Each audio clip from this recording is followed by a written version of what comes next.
Sparta, the ancient city located in the Laconia region of the Peloponnesus Peninsula in present-day Greece, stands a mere echo of its former glory. Unlike its northern counterpart, Athens, Sparta gained renown for its ascetic nature, characterized by a reputation that has become proverbial Spartan.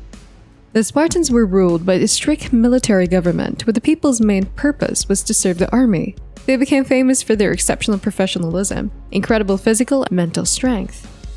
So while they may not have had Socrates or any great philosophers dropping knowledge bombs, Sparta definitely had its own unique and enduring legacy. There are several reasons contribute to the significance of military campaigns in Spartan society. First thing we have is the defense of the state. The state revolved around the concept of the warrior citizen.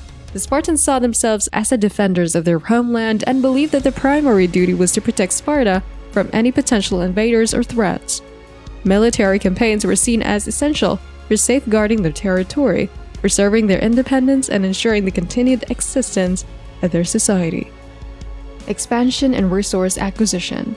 Like many ancient Greek city-states, Sparta sought to expand its influence and acquire valuable resources through military campaigns. Conquering neighboring territories allowed Sparta to gain control over fertile lands, establish strategic alliances, and accumulate wealth. Solidifying Spartan identity. Spartan society placed a great importance on the collective identity and cohesion of its citizens. Military campaigns served as a unifying force, reinforcing the shared values and purpose among the Spartan warriors. By participating in battles together, Spartans strengthened their bonds, loyalty, and sense of belonging, ultimately fostering a cohesive and resilient society. In Spartan society, when boys grew up to become men, their transition was carefully planned to get them ready for a life in the military and make sure they were fiercely loyal to the state. This upbringing involved both physical and mental preparation, and a significant turning point occurred when they reached the age of 7. During the early years of Spartan boy's life, he resided with his family and received a basic education and guidance. However, at the age of 7, the young boys were delivered to the Agoge, a state-controlled institution that served as a combination of a military academy and strict boot camp. This marked the beginning of their formal training and their transformation from boys to soldiers. Lycurgus was a famous Spartan leader who was believed to have created the rules and systems of Sparta, including the setup of a military training camp. He wanted to build a society that was strict, organized, and focused on military strength. So, the transition of the Agoge meant separation from their families and a shift in loyalty. From that point forward, the boys effectively belonged to the state, and their alliance to Sparta took precedence over their familial ties. This separation was intentional as it aimed to break any attachments that might compromise their commitment to the collective welfare of the state. Within the academy, the boys were subjected to a rigorous and highly disciplined regimen. They engaged in intense physical exercises such as running, wrestling, jumping, and combat drills, all aimed at developing their physical capabilities to meet the demands of warfare. Discipline was a core aspect of their training. Obedience and adherence to rules were strictly enforced, and any form of disobedience or failure to meet expectations was met with severe consequences. This strict discipline was intended to mold the boys into soldiers who would unquestioningly follow orders, maintain self-control, and prioritize the needs of the state over their personal desires. Education in the past went beyond physical training, while academic pursuits were not the primary focus. The boys were taught basic literary skills, including reading, writing, and basic math. However, education primarily revolved around practical knowledge essential for a warrior's life. They learned military tactics, strategy, and the art of warfare, as well as the history and traditions of Sparta. The boys lived in communal barracks, reinforcing the collective spirit. They ate together in mess halls called syssitia, further strengthening the bonds among the future soldiers.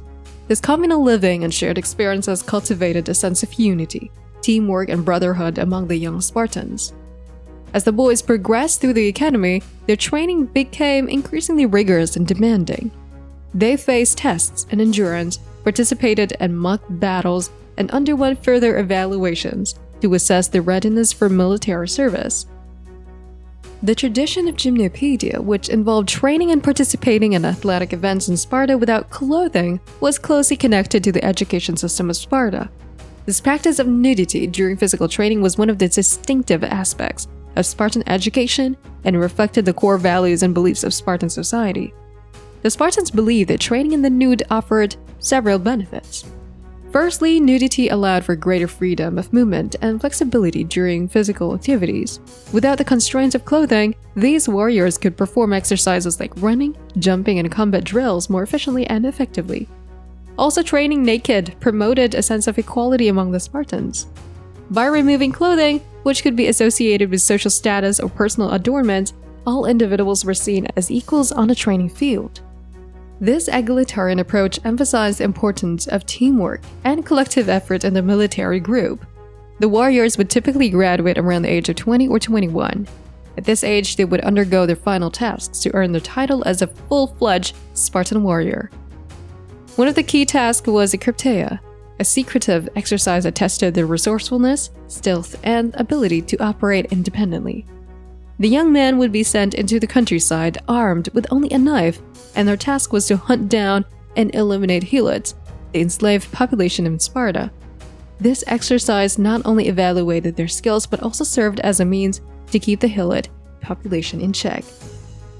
Once this task was completed and the readiness was assessed, these Spartan boys of the Agoge would be officially recognized as Spartan warriors.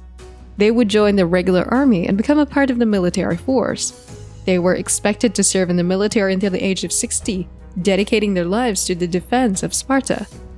Their transition from boys to men was complete, and they embodied the Spartan ideal of a disciplined, loyal, and skilled warrior ready to face the challenges of battle. You might have heard about the Battle of Thermopylae, as it has been shown in many movies. This battle is important because it helps us understand how crucial the Spartan warriors were. Leonidas I, the legendary Spartan king, is renowned for his leadership and heroism during the Battle of Thermopylae in 480 BC. When King Xerxes I of Persia launched a massive invasion of Greece, Leonidas, with a small force of approximately 300 Spartans, led a coalition of Greek city-states to confront the Persian army at the narrow pass of Thermopylae. The Spartan warriors, known as hoplites, formed the core of the Greek contingent and held a strategic position that significantly hindered the Persian advance. The Battle of Thermopylae showcased the rigorous training and discipline instilled in Spartan warriors through their upbringing and education in the Agoge. Leonidas and his Spartan soldiers were renowned for their military prowess and the unique Spartan phalanx formation when they employed. The phalanx formation was a tight-knit battle formation, with soldiers standing shoulder to shoulder, shields overlapping, and spears projecting forward. This information required strict training, cohesion, and great discipline, enabling the Spartans to withstand multiple Persian attacks and inflict heavy casualties. Leonidas and the Battle of Thermopylae continue to be celebrated in history and popular culture as a testament to the strength, bravery, and sacrifice of Spartan warriors. Even though they were defeated, the Spartan warriors, including Leonidas, suffered a brutal fate with their bodies mutilated. The story highlights the importance of training, discipline, and the promise to defend their society, which were ingrained in the Spartan warrior ethos. If you are interested in learning more about the Battle of Thermopylae, Leonidas, and the 300 Spartans, make sure to watch our previous video. You can find the link in the description. Before you wrap up this video, please do us a favor and give us a big thumbs up. We'd really appreciate it. We're really excited to hear what you think about the new knowledge you've acquired. Feel free to share your thoughts with us in the comment section. Please subscribe to our channel, Discover Ancient Civilizations, and hit the notification bell so you never miss an episode. We've got more awesome stuff coming your way. Trust me, there's always more to learn and more incredible stories to discover. We'll catch you in our next video.